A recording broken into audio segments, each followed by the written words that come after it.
अनुराग बासु ने हमेशा ही जमाने से हटकर कुछ दिखाने की कोशिश की है। फिर चाहे वो गैंगस्टर हो, काइट्स हो, जग्गा जासूस, बर्फी या लूडो।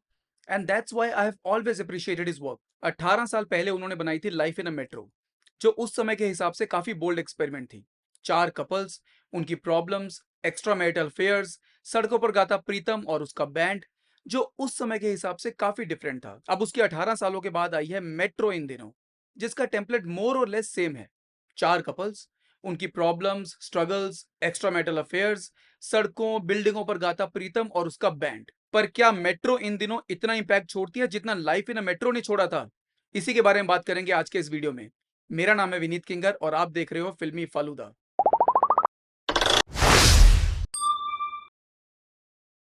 इस फिल्म में अनुराग बासु ने हर एज का कुछ ना कुछ रिप्रेजेंटेशन लिया है।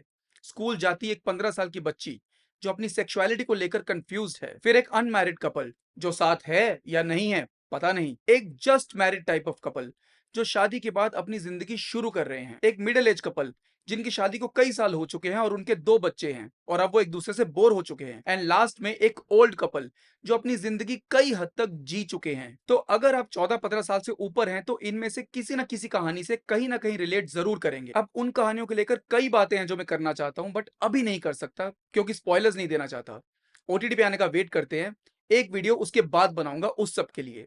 अभी संक्षिप्त में बता देता हूं कहानी। एक कपल है आदित्य रॉय कपूर और सारा अली खान, जिसमें सारा कमिटेड है और आदित्य हर जगह मुंह मारने का आदी। आदित्य के दोस्त हैं फातिमा और अली, जिनकी शादी हो चुकी है, बच्चा होने वाला है, बट अली के कुछ अधूरे ख्वाब हैं जो वो पूरे करना चाहता है और इसी बीच फातिमा का दिल किसी और पे आ जाता है। इसके बाद नेक्स्ट कपल है कोंकणा और पंकज त्रिपाठी, जिनकी शादी को कई साल हो चुके हैं, दो बच्चे हैं, and they are going through mid life crisis.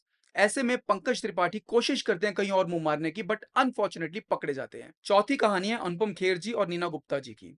Kher साहब की बीवी का देहांत हो चुका है और वो अपनी बहू के साथ रहते हैं। नीना जी का पति बेवफा है और उनकी दो बेटियां हैं कोंकणा और सारा।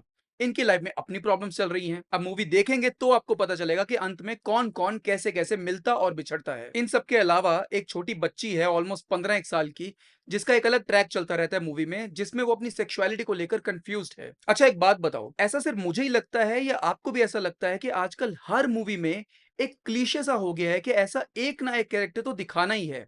एलजीबीटी का representation, don't get me wrong, I am not homophobic at all, but आजकल ये कुछ ज्यादा नहीं हो रहा है कि कहानी कोई भी हो कैसी भी हो, एक तो ऐसा कैरेक्टर होगा ही होगा? What's your take on this? Do let me know in the comments, let's have an open discussion on this. Moving on, film का फर्स्ट हाफ एंगेजिंग है, स्टोरीज बढ़िया से शुरू होती हैं, कैरेक्टर्स एस्टैब्लिश होते हैं, इंटरेस्ट बढ़ता है, बट अनफॉर्चुनेटली सेकंड हाफ बहुत ज्यादा ड्रैग्ड है and eventually you lose interest. अब सबकी कहानी में कुछ पॉजिटिव्स और कुछ नेगेटिव्स हैं। कोई भी कहानी ऐसी नहीं है जो आपको बहुत ज्यादा बकवास लगेगी या बहुत ज्यादा इंप्रेस करेगी। Every story has its moments. Anupam Kher और नीना गुप्ता की कहानी स्टार्ट में आपको थोड़ा सा बोर कर सकती है, but eventually it has the best ending. Pankaj Tripathi, Konkona Sen और आदित्य सारा की कहानियों की शुरुआत बहुत अच्छी होती है, but eventually they get unnecessarily dragged. Acting wise सभी ने अच्छा काम किया है, यस सभी ने, इंक्लूडिंग सारा अली खान। आई नो ये थोड़ा सरप्राइजिंग लग रहा होगा, बट अगर आप मूवी देखेंगे तो you will agree on this point. Anurag Basu ने अच्छा काम निकलवा लिया है सारा अली खान से, but if I have to pick the best of the lot then it has to be Pankaj Tripathi. I mean it was kind of expected, but इसका ये मतलब बिल्कुल भी नहीं है कि बाकी लोगों ने बेकार एक्टिंग की है। जैसा कि मैंने पहले बोला, everyone has done a decent job. आप पिन पॉइंट करके किसी को भी नहीं बोल पाओगे कि इसने खराब एक्टिंग की है। अनुराग बासु's डायरेक्शन इज सिंपली आउटस्टैंडिंग। जिस तरह से सभी कहानियों को बुना है आपस में to get the right emotions out, and then the way he has used music to tell the story, it feels like you are watching a musical. बातें करते करते अचानक से गाना शुरू हो जाएगा और वो गाना नरेशन को आगे लेकर जाएगा। I really enjoyed that part. The music is also good, not as great and iconic as Life in a Metro, but decent enough. अगर मुझे कोई फेवरेट सॉन्ग चुनना है मूवी में से, then it has to be दिल का क्या, sung by Raghav Chaitanya. He has sung it beautifully.